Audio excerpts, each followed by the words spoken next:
बीच एक और बड़ी खबर आ रही है। रूस यूक्रेन युद्ध के बीच इस वक्त की बड़ी खबर, पुतिन ने यूएनएससी के परमानेंट मेंबर के साथ बैठक की है।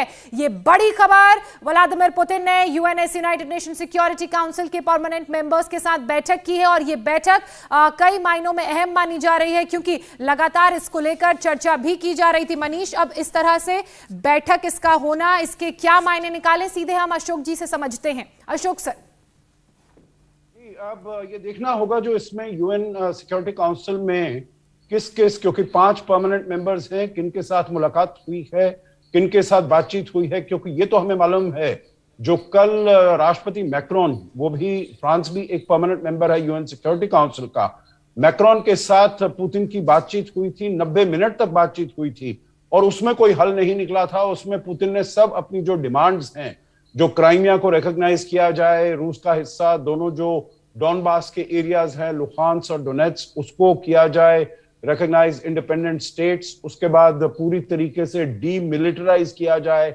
यूक्रेन को, और ये भी कहा जो यूक्रेन एक ऐसी कमिटमेंट दे जो बिल्कुल नेटो का मेंबर नहीं बनेगा।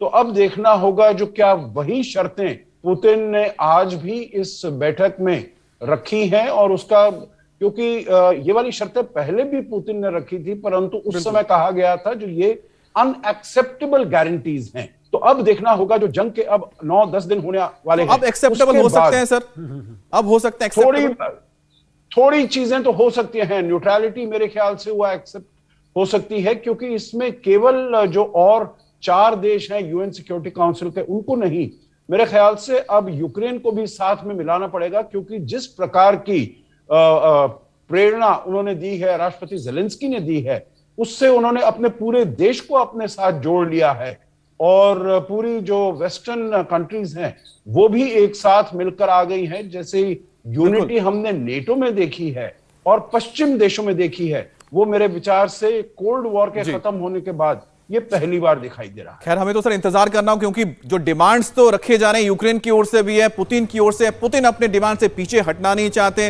और वो लगातार हमला भी कर रहे हैं यूक्रेन के ऊपर, अलग अलग शहरों में कब्जा भी होता जा रहा है। ऐसे में तो देखना है कि यूक्रेन मानता है, क्योंकि सेकेंड राउंड ऑफ टॉक्स हो चुके हैं, कुछ पॉजिटिविटी सामने आई है और अगले हफ्ते एक बार फिर से थर्ड राउंड के टॉक्स होंगे। अगली बड़ी खबर मनीष, और ये इस समय की सबसे बड़ी खबर है कि यूक्रेन के बैटल जोन से एक और बड़ी खबर आ रही है। रूसी सेना कीव की तरफ तेजी से बढ़ रही है।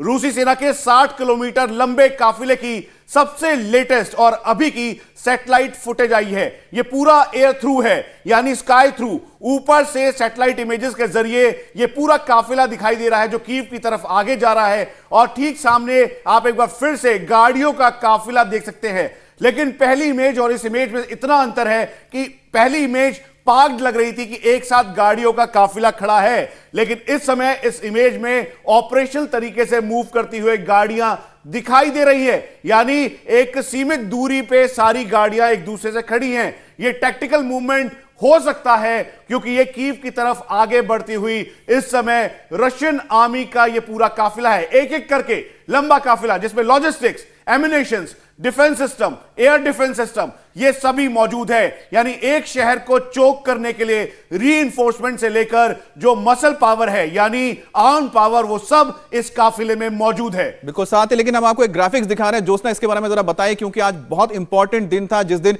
हम कह सकते हैं कि न्यूक्लियर पावर प्लांट पर कब्जा कर लिया था। बिल्कुल, ग्राफिक्स के जरिए हम समझाने की कोशिश कर रहे हैं कि अब तक जो 8 दिन का युद्ध हो चुका है उनमें क्या क्या हुआ। आप देख रहे हैं चौथे दिन में कई शहरी इलाकों तक रूसी सेना पहुंच चुकी, पहले और दूसरे दिन कई इलाकों में कब्जा किया।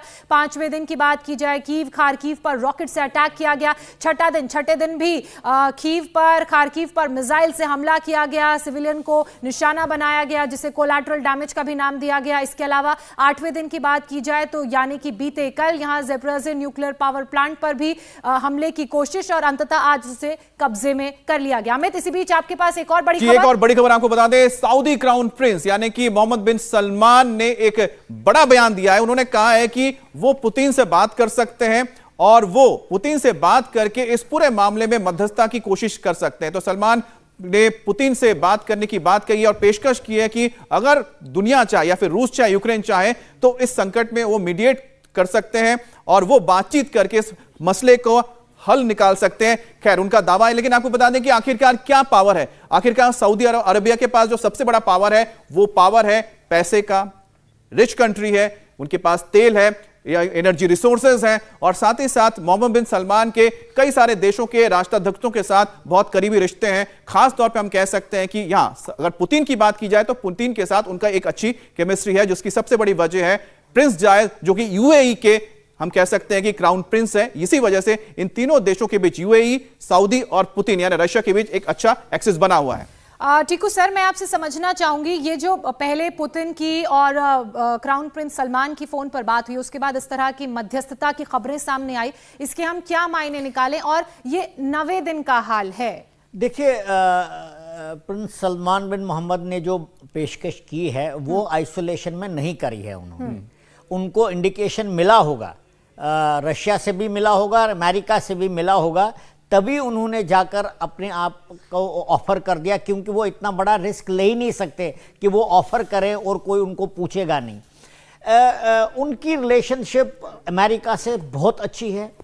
यूएई की रिलेशनशिप रशिया के साथ बहुत है, उन्हें भी एब्सटेन किया था हमारे जैसे। तो इसमें कुछ थोड़ा बहुत किसी ना किसी को तो मीडिएट करना पड़ेगा। और मैं तो ये भी समझता था कि हमारे प्राइम मिनिस्टर भी उसमें एक अग्रिम पंक्ति में आते हैं, क्योंकि उनकी रिलेशनशिप भी अमेरिका और रशिया के साथ अच्छी है, फ्रांस के साथ बहुत अच्छी है, ब्रिटेन के साथ बहुत अच्छी है।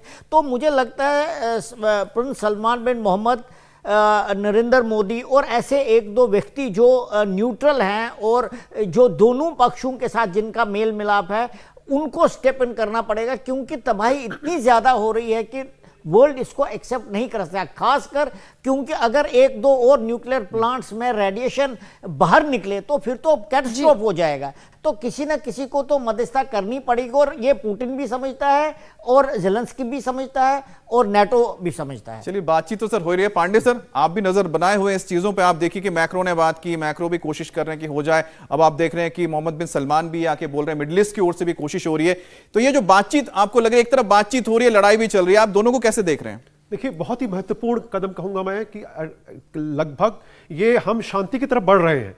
दूसरी बैठक समाप्त हुई, उसमें भी कुछ इंप्रूवमेंट हुआ, पॉजिटिव आई हैं चीजें कि अब उन्होंने जब सेफ पैसेज की बात किया कि हम वहाँ के सिटीजन को बाहर निकाल लेंगे और मेडिकल एड प्रोवाइड करेंगे। अब मध्यस्थता की जो बात है, ये बताता है कि हम शांति की तरफ धीरे धीरे बढ़ रहे हैं। ठीक है, हमारी जो है स्पीड कम है, लेकिन एटलीस्ट बात हो रही है। देखिए, ये सब नहीं था तो हम बिल्कुल निराशा में थे, लेकिन अब जब बात आगे बढ़ रही है, निश्चित रूप से कहीं तक पहुंचेगी। सबसे महत्वपूर्ण ये है कि जो अभी माहौल बना हुआ है, इसको कैसे शांत किया जाए। और जिस प्रकार से अभी दिखाया गया, हम लोगों ने कीव के बाहर सेनाएं बढ़ रही हैं एक बड़े रणनीति के अनुसार, तो जब ये पहुंचेंगे कीव में तो वहाँ का क्या माहौल होगा और किस प्रकार से वहाँ पर ओवर पावर करेंगी वहाँ की जो रूलिंग एलिमेंट्स हैं और बाकी जो लोग हैं पॉपुलेशन, वो कैसे रिएक्ट करेंगे, ये एक बहुत ही महत्वपूर्ण। कुल मिला के सर, इंडिया टीवी हर वक्त हर जगह डाउनलोड करने के लिए सर्च करें India TV news Google play store या ऐप स्टोर पर।